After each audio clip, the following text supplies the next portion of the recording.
Je vais vous faire une introduction au SQL. SQL, ou Structured Query Language, c'est un langage standardisé qui est utilisé pour interroger et manipuler des bases de données relationnelles.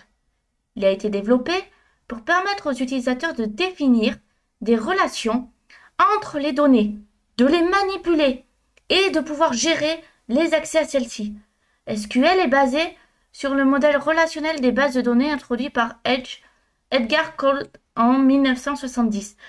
Ce modèle organise les données en tables composées de colonnes définies par des attributs. En tant que norme internationale depuis 1987, SQL est en constante évolution. Il s'agit d'un langage de requête déclaratif, ce qui signifie que les utilisateurs décrivent ce qu'ils veulent obtenir plutôt que comment l'obtenir. Les requêtes SQL sont généralement écrites sous forme de langage naturel, ce qui va faciliter la compréhension et leur utilisation. Voici un premier exemple de SQL. On va supposer qu'on veut et qu'on dispose d'un système de gestion de base de données relationnelle ou SGBDR, dans lequel on va conserver des données sur des animaux et qu'on souhaite récupérer tous les animaux qui appartiennent à la famille des requins. On va envoyer une requête SQL à la base de données et ça sera une requête dans ce style-là. Select, étoile, from, animaux, where, famille, égale requin. Cette requête indique qu'on souhaite obtenir la base de données, va nous répondre en nous renvoyant les données demandées. Dans cet exemple, on récupère toutes les données de la table animaux, où la valeur du champ famille est égale à requin. Par ailleurs, la requête SQL ne dit pas au SGBDR comment récupérer ces informations. Et c'est tout à fait l'intérêt et la puissance des langages déclaratifs. Le SGBDR va donc répondre à notre requête de la manière la plus efficace possible, sans qu'on ait à se soucier de son fonctionnement interne. Le SGBDR est le rôle dans la gestion des bases de données relationnelles. En effet, il faut savoir qu'un SGBDR, c'est un système de fichiers et de programmes complexes qui est sophistiqué et nécessite beaucoup de travail, de recherche et d'investissement. Il gère énormément de choses. Les données stockées, la mémoire, les accès concurrents à la base, les contraintes imposées sur les données, etc. Et cela réalise beaucoup d'optimisation en interne. L'intention de SQL est donc de masquer les détails d'implémentation qui sont compliqués de base de données et de fournir une interface uniforme, indépendante de toute implémentation.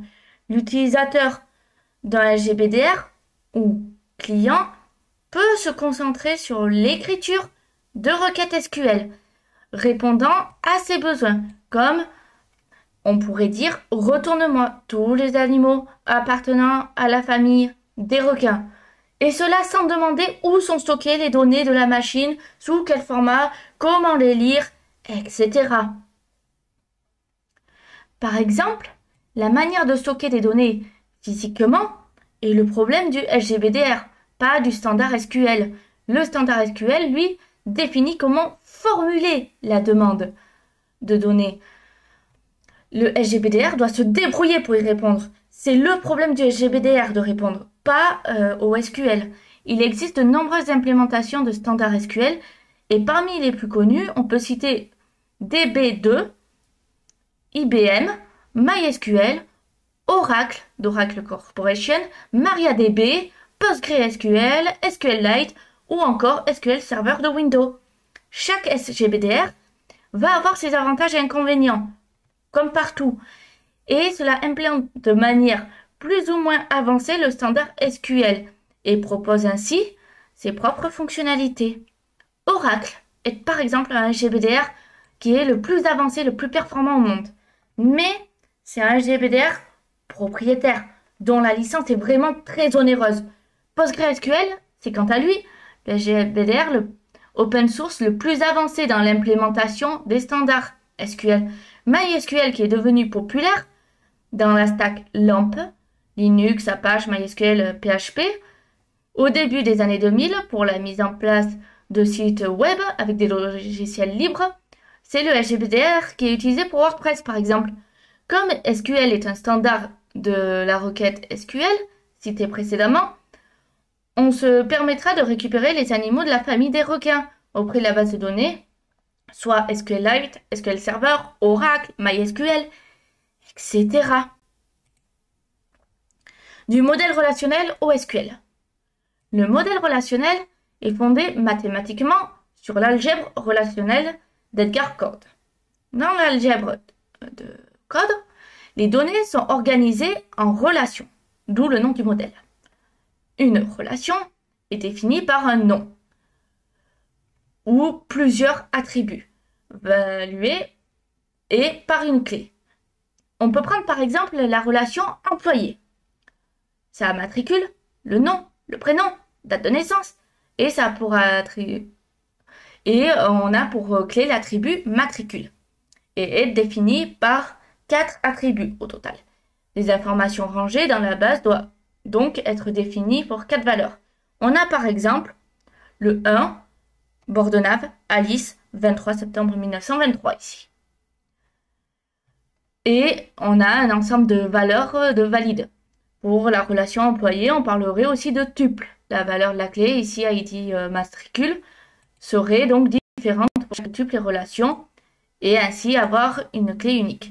En SQL, une relation est représentée sous forme de table et un attribut sous forme de colonne. Un tuple correspondra à une ligne ou un enregistrement de table.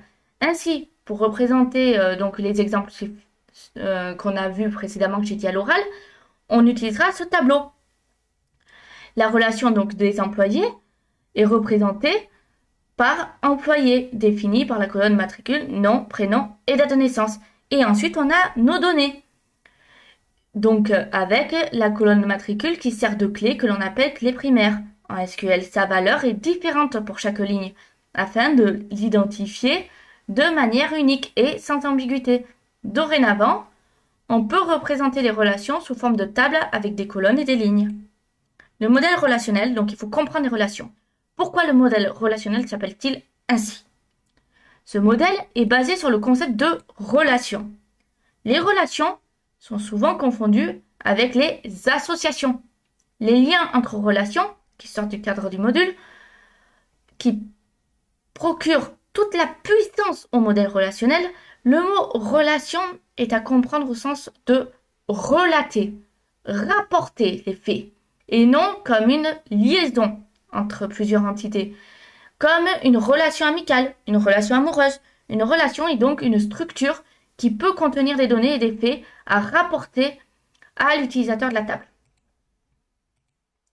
L'opération de sélection select et syntaxe de requête SQL. L'algèbre relationnelle est définie en un ensemble d'opérations fondamentales possibles sur les relations. Parmi ces opérations, on a des opérations de restriction et de projection que l'on peut effectuer en SQL avec l'instruction select. Cette opération va permettre de conserver certaines colonnes et lignes de la table avant des caractéristiques décrites par le biais d'un prédicat. C'est-à-dire, si on remplit une ou plusieurs conditions qui peuvent être évaluées à vrai ou faux. Notre requête d'illustration, select étoile from animal where famille égale requin, est un exemple d'opération de restriction. Elle ne sélectionne que les lignes de la table animaux qui appartiennent à la famille requin. On va prendre un autre exemple pour rendre toutes ces notions concrètes. On va s'appuyer sur une table book, donc en relation avec les enregistrements suivants. Ici, la requête select va nous permettre d'introduire la syntaxe d'une requête SQL, c'est-à-dire les règles à suivre pour former une requête compréhensible par un SGBDR. Peu importe celui qu'on souhaite utiliser.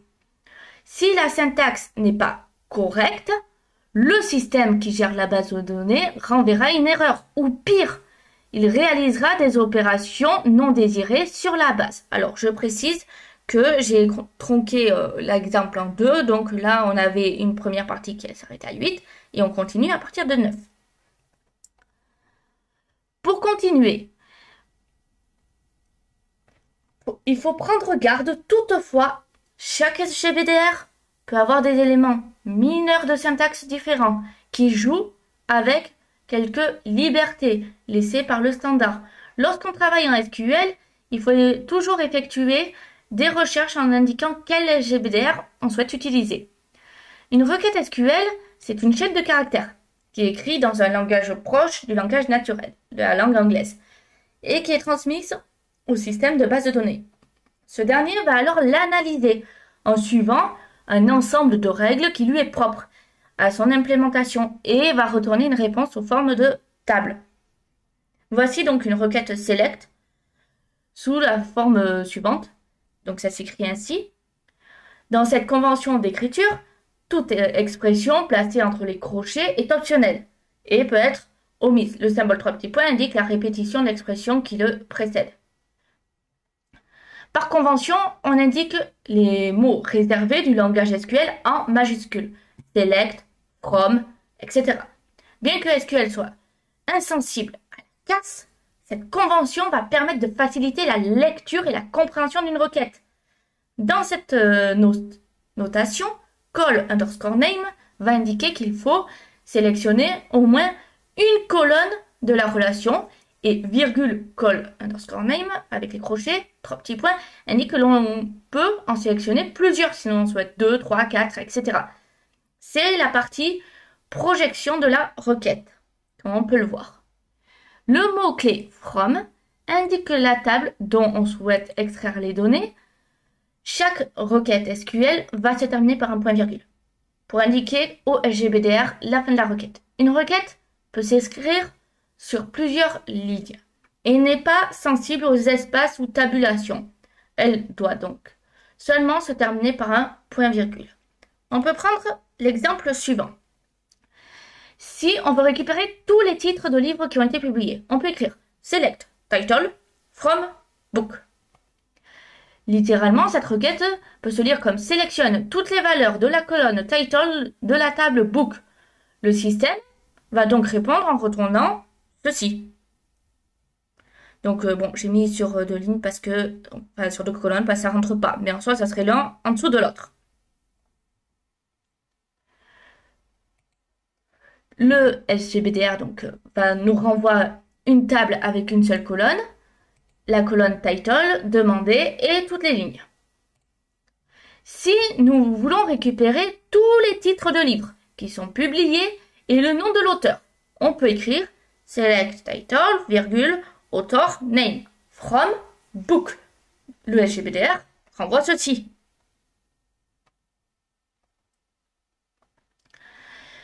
À noter que les colonnes de la table retournées sont précisément celles qui sont indiquées dans la requête select. Si on veut récupérer toutes les informations sur tous les livres, on peut écrire une requête qui sélectionne toutes les colonnes. Select, ID, title, etc. SQL nous fournit un raccourci, l'astérix, la petite étoile, qui signifie toutes les colonnes. Ainsi, la dernière requête SQL peut s'écrire tout simplement select étoile from book. Le SGBDR nous renverra alors la table dans son intégralité, toutes les lignes et toutes les colonnes, ce qu'on a vu au départ. Formater les requêtes SQL pour améliorer la lisibilité. Lorsque les requêtes SQL deviennent complexes, elles peuvent être longues et difficiles à lire. C'est comme du code. Source. Les requêtes SQL sont faites pour être exécutées par des machines, mais elles sont écrites et lues par des humains. Pour améliorer la lisibilité, en plus d'écrire des mots clés SQL en majuscules, c'est d'usage de l'écrire sur plusieurs lignes, avec une indentation cohérente, et de lui rendre un commentaire décrivant ce qu'elle fait. Voici un petit exemple. Attention, il ne faut sélectionner que les informations dont on a réellement besoin. On a vu l'usage de l'astérix, la petite étoile, qui est commode pour tout sélectionner. C'est un très bon outil pour explorer et inspecter et faire des tests sur une base de données ou pour s'exercer en SQL. Cependant, en conditions réelles, c'est absolument pas recommandé de l'utiliser. Si vous avez une bonne raison de le faire, vous risquez en effet d'en sélectionner trop d'informations inutiles, ce qui coûte en termes de performance. En situation réelle, il n'est pas rare de manipuler une base qui contient plusieurs centaines de milliers de lignes, voire de millions. Sélectionner 2 ou 10 sur un tel volume de données peut avoir des conséquences notables sur la performance de la requête. De plus, d'un point de vue applicatif, si on sélectionne plus d'informations que nécessaire, cela indique que l'on va devoir allouer de la mémoire à un volume de données qui est inutile, et il faut trier par nous-mêmes ces données dans le code. Il faut donc mieux laisser cette tâche au SGBDR qui va optimiser ce genre d'opération. Un dernier point à noter, il faut toujours, d'un point de vue applicatif, formuler les requêtes en sélectionner toutes les colonnes avec l'astérix ne rend pas le code appelant clair sur ses intentions. Cela signifie qu'il faudra lire le code pour mieux comprendre ce qu'il cherche à faire et sur quelles données le code travaille réellement. Une requête SQL bien formulée ne doit remonter que les informations qui sont indispensables. L'algèbre relationnelle est une fermeture. L'algèbre relationnelle, c'est une fermeture. Chaque opération sur une relation retourne une relation. Pour comprendre cette propriété, il faut considérer l'addition. L'addition de deux entiers. 2 plus 3. Sauf erreur, ça retourne 5.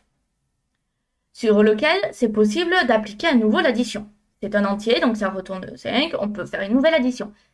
C'est identique en algèbre relationnelle et donc en SQL. Une opération de sélection sur une table avec une requête SQL renvoie une nouvelle table sur laquelle il est possible d'effectuer une nouvelle opération. C'est une propriété importante de l'algèbre relationnelle. Pour bien comprendre les réponses aux requêtes SQL et les exploiter au mieux. Restriction avec la clause WHERE. On va à présent imaginer qu'on souhaite récupérer uniquement les livres écrits par des auteurs de nationalité américaine. Comment on va s'y prendre? SQL fournit une clause appelée WHERE qui va indiquer une ou plusieurs conditions que des lignes doivent satisfaire pour être sélectionnées. La clause WHERE est une clause optionnelle de la requête SELECT. La syntaxe complète d'une requête de sélection avec la clause WHERE s'écrit comme ceci, ici. On rappelle que dans cette syntaxe, qui est utilisée par la plupart des documentations des implémentations SQL, toute expression entre crochets est optionnelle. Pour sélectionner uniquement les livres qui sont écrits par les auteurs de nationalité américaine, on peut sélectionner les lignes où la nationalité est égale à États-Unis. Autrement dit, on va restreindre notre sélection à une valeur prise par la colonne Nationality. On ajoutera donc la clause WHERE nationality égale États-Unis, qui peut être traduit littéralement par où la colonne nationalité a pour valeur États-Unis. Pour chaque ligne, la valeur qui va être renseignée dans la colonne nationalité va être comparée à la chaîne de caractères États-Unis. Si elles sont identiques, la ligne sera sélectionnée. L'expression nationalité États-Unis forme ce qu'on appelle un prédicat. Cette expression est évaluée à vrai ou faux pour chaque ligne de la table. Seule la ligne pour lesquelles les conditions est vérifiée et évaluée à vrai sont sélectionnées. La requête complète s'écrit donc ainsi. Select étoile. Alors, j'ai mis étoile bien sûr pour aller plus vite et sinon ça ne rentrerait pas, mais dans l'idéal on écrit tout. From book where nationality égale États-Unis. Le SGBDR va renvoyer la réponse suivante. Je vous laisse quelques minutes pour analyser. SQL et les types de données. Dans l'algèbre de code, tous les attributs doivent être évalués et définis sur un domaine. En informatique, et donc de ce fait en SQL, il faut donner un type pour allouer de la mémoire de stockage. et ainsi définir le domaine de validité. Par exemple, on peut dire qu'une colonne nombre de places de concert est logiquement définie par un type nombre entier. On ne voudrait pas autoriser l'insertion d'une chaîne de caractères. SQL définit de nombreux types de données. Il y a des données de type numérique, integer, décimal, etc. et chaîne de caractères, char, varchar, texte, x, de date et d'heure également. Date, time, timestamp, etc. Et encore bien d'autres possibilités, JSON, etc. Les chaînes de caractères se manipulent entre guillemets, si l'on souhaite manipuler des chaînes de caractères. Dans une clause where, par exemple, il ne faut pas oublier de placer la valeur entre guillemets. Par exemple, where author name font, une valeur numérique n'a pas besoin d'être placée entre guillemets. Par exemple, where id égale 1. La restriction multiconditionnelle AND et OR. La clause where permet d'ajouter autant de conditions qu'on le souhaite. Par exemple, on va imaginer que l'on souhaite récupérer à présent tous les livres qui sont écrits par des auteurs de nationalité américaine du 19e siècle, entre 1801 et 1900. Les lignes qu'on va chercher doivent satisfaire à présent deux conditions. La nationalité de l'auteur doit être égale à États-Unis et la date de publication doit être comprise entre 1801 et 1900 pour exprimer le « et » booléen. SQL nous met à disposition l'opérateur logique AND. La clause where peut donc s'écrire where nationality égale États-Unis. AND publication year supérieur ou égal à 1801. AND publication year inférieur ou égal à 1900. SQL permet également de placer chaque condition entre parenthèses. La requête complète va donc s'écrire ainsi. La base renverra une table qui ne va contenir que cette ligne. Je vous laisse quelques secondes pour analyser. SQL fournit également l'opérateur logique OR pour indiquer le OU logique. On rappelle que l'expression EXP1 OR EXP2 est évaluée à vrai si EXP1 ou EXP2 est vrai, sinon c'est faux. Par exemple, si on souhaite récupérer tous les livres qui sont écrits par des auteurs de nationalité américaine ou britannique, on peut le faire avec la clause where suivante. Where, nationalité égale États-Unis, or, nationalité Royaume-Uni. La requête complète est ici. La base va renvoyer ceci. Pour combiner AND et OR dans SQL, c'est possible de les combiner, les opérateurs AND et OR, pour effectuer des sélections plus avancées. On peut récupérer les livres écrits par des auteurs de nationalité américaine ou britannique, qui sont publiés entre 1883 et 1939, avec la clause where suivante, ici. On place d'ailleurs les conditions entre parenthèses pour faciliter la lecture et s'assurer de la bonne présence des opérateurs. Maintenant, between, pour les intervalles en SQL. Between peut être utilisé dans une requête SQL pour sélectionner directement un intervalle de données. Dans une requête qui utilise la clause where, au lieu d'écrire deux conditions AND, c'est du sucre syntaxique, mais cela facilite la lecture des requêtes. L'intervalle peut être constitué de chaînes de caractères, de nombres, de dates, etc. On peut réécrire donc l'exemple précédent comme ceci. Attention, car l'opérateur between ne comportera pas exactement de la même manière que les différentes implémentations de SQL. Certains GBDR vont inclure des valeurs qui définissent l'intervalle, d'autres non. C'est pour ça qu'il est toujours recommandé de consulter les documentations de chaque GBD avant d'utiliser les différents opérateurs. Trier les résultats avec order by. Jusqu'à présent, on a récupéré des résultats, sans indiquer d'ordre particulier. Ils venaient dans l'ordre dans lequel ils étaient au départ, au moment de la création de notre base de données. Cela dit, on aimerait pouvoir les trier, les livres par titre par exemple, par nom d'auteur, ou encore par date de parution.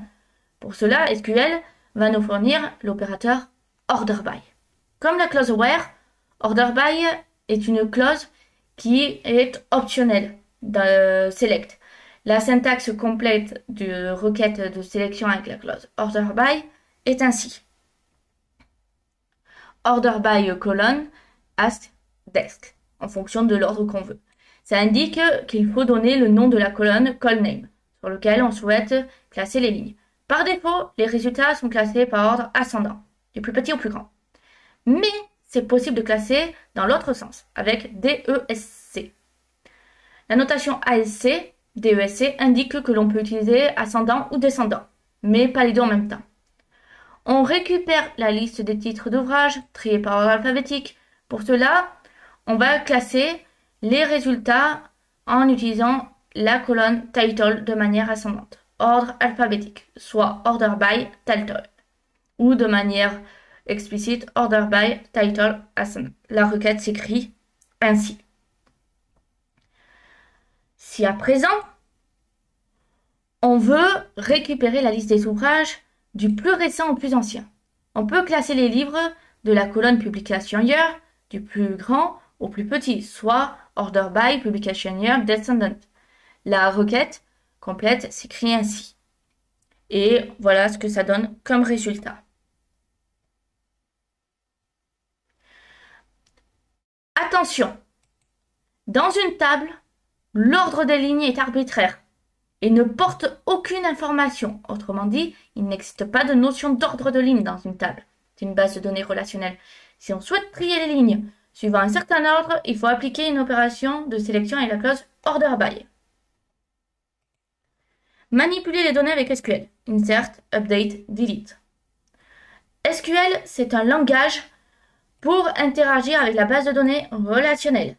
Et il répond à la fois aux problématiques de création de bases de données, relations, colonnes, etc. La manipulation de données, comme on vient de le voir, avec l'instruction select, mais on a aussi la possibilité de mettre à jour la base avec un insert, la modification, la suppression. Dans cette partie, on va étudier insert, update et delete, qui permettent respectivement ajout, modification, suppression dans une table. C'est ce qu'on appelle la data manipulation. Voici un petit exemple pour insérer des données dans une table avec insert. Donc, bon, pour faire l'ajout dans une table avec insert, on fait avec la syntaxe suivante. Liste colonne et liste valeur sont des listes SQL et s'écrivent entre parenthèses, où chaque élément séparé de l'autre par une virgule, 1, 2, 3, table name indique dans quelle table insérer les données. Liste colonne est un argument optionnel, indiqué entre crochets. On y reviendra plus tard. Liste valeur contient la liste des valeurs à insérer. Maintenant, si on veut ajouter un livre, comme ceci, à notre table book, on va ajouter l'ouvrage Le Parfum de Patrick Stuntkid, alors pardon pour le nom si je le prononce mal, mais qui est d'origine allemande, publié en 1985. On va lui donner pour clé la valeur 13, étant donné qu'on avait déjà 12 en enregistrement juste avant. Alors je vous ai remis les deux précédents aussi, pour que vous puissiez suivre. On insère donc la valeur, la liste de ces valeurs dans la base en prenant bien garde à respecter l'ordre des colonnes spécifiées dans la définition de la table, soit ID, title, author name, nationality, publication date. Notre liste de valeurs à insérer, 13, le parfum, etc. On peut écrire à présent notre requête d'insertion, comme c'est écrit ici. Cependant, cette syntaxe, elle est simple, mais elle a des défauts. Il faut se souvenir des colonnes de l'ordre. On est obligé de renseigner une valeur pour chaque colonne. Si on ne connaît pas la date de publication, par exemple, on ne peut pas insérer nos données. Si la structure de la table change dans le futur, la requête d'insertion pourrait ne pas fonctionner. La lecture de la requête n'est pas aisée pour un être humain, dans le futur ou un collaborateur. En effet, on doit supposer que la personne connaît la structure des colonnes et l'ordre du tableau et en fait de la table pour être exact. Là c'est un tableau mais c'est une table en base de données et c'est pas vraiment le cas. C'est pourquoi c'est recommandé d'utiliser le paramètre optionnel liste colonne, qui sert à indiquer sous forme de liste les colonnes pour lesquelles on veut fournir des données. On peut ainsi choisir de fournir une donnée pour chaque colonne, ou seulement pour quelques-unes, et également changer l'ordre des colonnes au besoin. Par exemple, on a la requête précédente d'insertion qui peut être écrite ainsi. Donc, toujours pareil, hein. Voilà comment ça peut être écrit. Je vous laisse regarder et analyser. Vous avez quelques minutes là-dessus. Ok, très bien. Maintenant qu'on a indiqué ici le nom de chaque colonne et la requête est plus lisible, si demain une nouvelle colonne est ajoutée à la table, cette requête fonctionnera toujours, c'est évident. Cette requête est l'équivalente à celle-ci, où l'ordre des colonnes a été changé, comme on peut le voir. Enfin, maintenant, on va supposer qu'on souhaite ajouter l'ouvrage suivant, le nom de la rose, mais on ne connaît pas encore avec certitude ni la date de parution, ni le nom de l'auteur, ni sa nationalité. Si la base de données accepte une information incomplète de manière temporaire, on peut quand même l'enregistrer. Ce que nous savons déjà en listant les colonnes pour lesquelles on avait une valeur à renseigner. On peut donc écrire la requête suivante. À noter ici que seules les colonnes title et ID sont indiquées. Les colonnes pour lesquelles nous n'avons pas renseigné de valeur se voient attribuer la valeur par défaut nulle, qui indique absence de valeur. Voici à quoi ressemblerait le tableau book en considérant que 2 enregistrements réalisés dans les sections précédentes. Je vous laisse quelques minutes pour analyser la requête.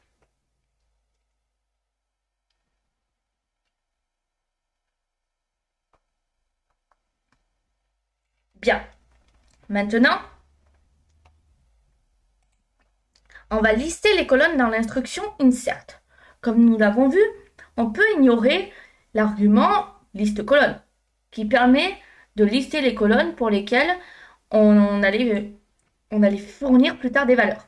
Les requêtes d'insertion est alors incomplète et ou complètement implicite à la fois, si les colonnes est sur l'ordre des colonnes.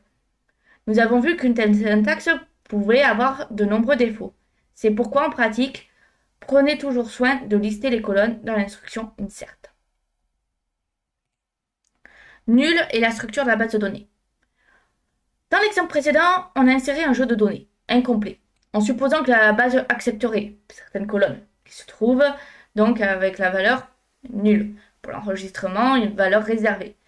Ça indique l'absence de données. C'est un choix de conception lors de la création de la base de données et de la table. Il est en effet possible d'ajouter une contrainte note nulle sur une colonne. Ça oblige à renseigner une valeur. Dans ce cas, la requête d'insertion est rejetée par notre SGBDR. Mettre à jour des données dans une table avec update. La modification des données d'une table, d'une ou plusieurs lignes, va répondre à cette syntaxe. Dans cette instruction, table underscore name indique que la table sur laquelle on souhaite modifier des lignes, call underscore name égale value, indique la nouvelle valeur, value, que l'on veut assigner à la colonne call underscore name. On peut modifier la valeur de plusieurs colonnes à la fois, en séparant chaque affectation par une virgule. On retrouve également la clause optionnelle where qui permet de restreindre la modification à une ou plusieurs lignes en respectant une certaine condition. En effet, sans clause where, update va affecter la nouvelle valeur pour toutes les lignes de la table. Grosse erreur. On reprend notre exemple précédent qu'on avait ici, où on avait inséré une donnée incomplète concernant le livre, le nom de la rose. Il manquait l'année de publication, notre nom d'auteur.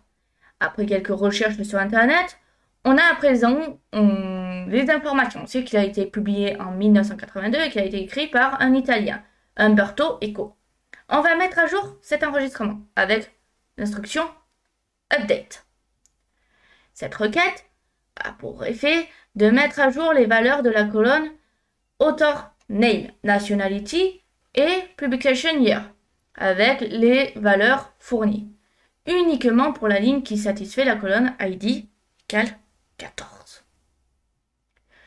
Vous noterez ici l'intérêt de disposer d'une clé dans la table. La colonne ID a pour seul but d'identifier de manière unique chaque enregistrement.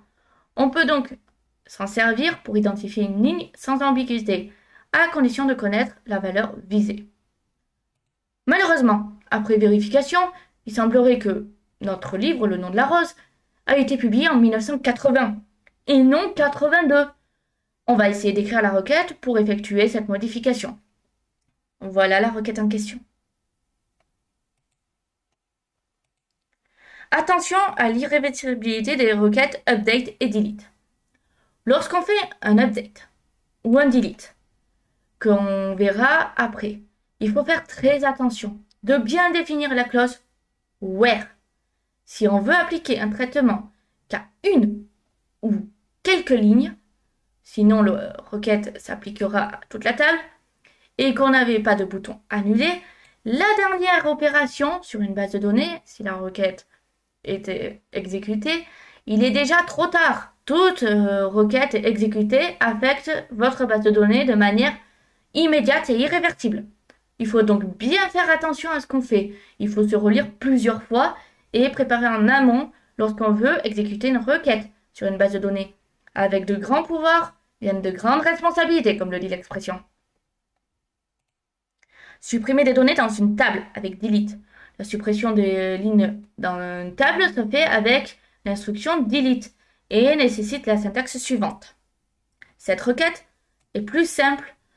Table underscore name indique sur quelle table on souhaite supprimer les données et la clause optionnelle where permet comme toujours de restreindre l'opération à une ou plusieurs lignes, respectant une certaine condition. Attention, sans clause where, la requête delete va tout supprimer dans la table.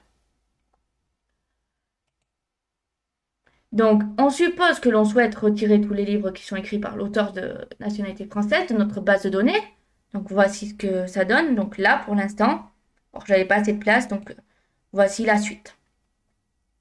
Cette requête aura pour effet de supprimer de la base de données 2 ouvrages, À la recherche du temps perdu et Madame Bovary. Introduction aux fonctions SQL pour l'analyse de données. SQL, c'est un standard qui est riche et complet. Il va fournir énormément d'instructions et d'opérateurs pour définir, manipuler et interroger nos données.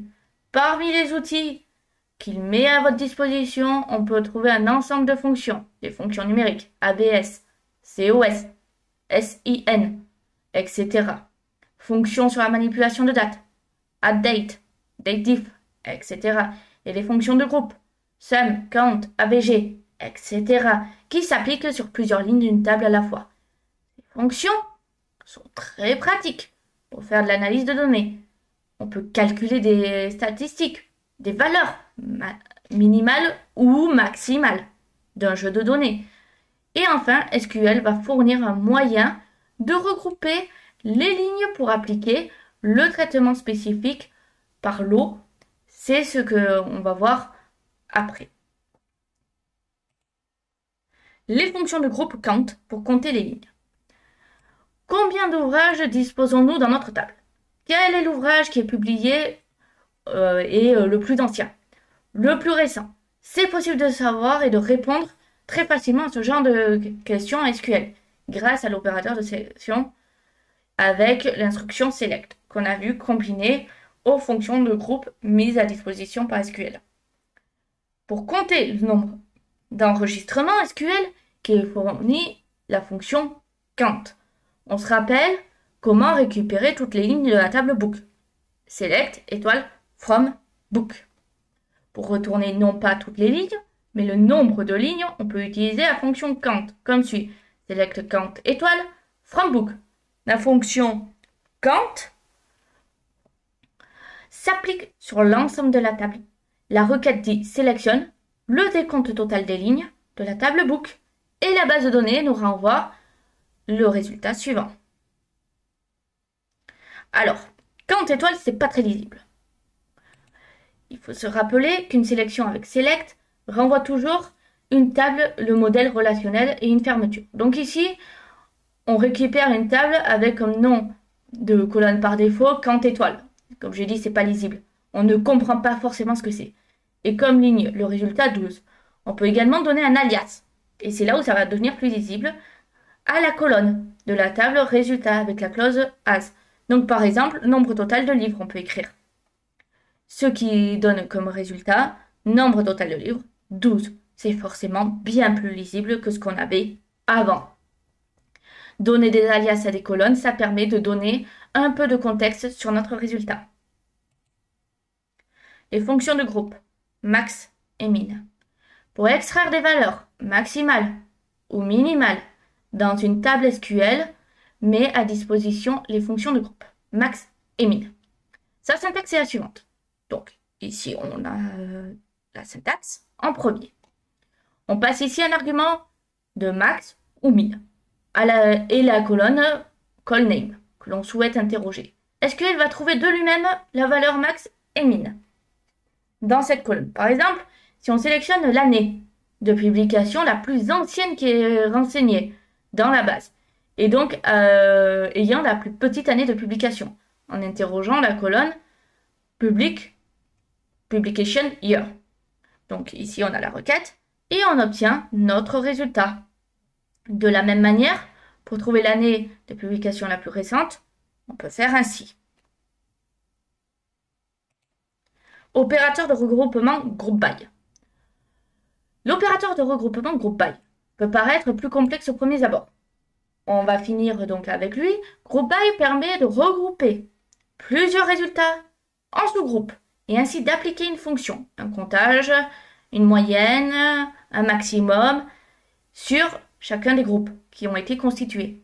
Par exemple, si on suppose qu'on souhaite compter le nombre d'auteurs par nationalité, pour cela, on peut utiliser la fonction count qu'on a déjà vue. Mais count, ça s'applique à toutes les tables. Or, nous, on veut l'appliquer pour chaque nationalité ou chaque sous-groupe défini par une nationalité. Ça voudrait dire que regroupe les auteurs de livres pour une nationalité, puis compte le nombre d'ouvrages pour chaque nationalité. C'est exactement ce type d'usage que sert group by. Comme il s'agit d'une requête de sélection de données, group by sera adjoint à une requête select qu'on connaît déjà. On a la syntaxe ici. On connaît déjà la définition. On avait seulement ajouté la clause optionnelle group by, call name, où call name va indiquer quelle colonne effectue le regroupement. Le SGBDR regroupe dans le même sous-groupe tous les enregistrements ayant la même valeur pour cette colonne. C'est possible ensuite de sélectionner la colonne sur laquelle on effectue le regroupement et n'importe quel résultat d'une fonction de groupe.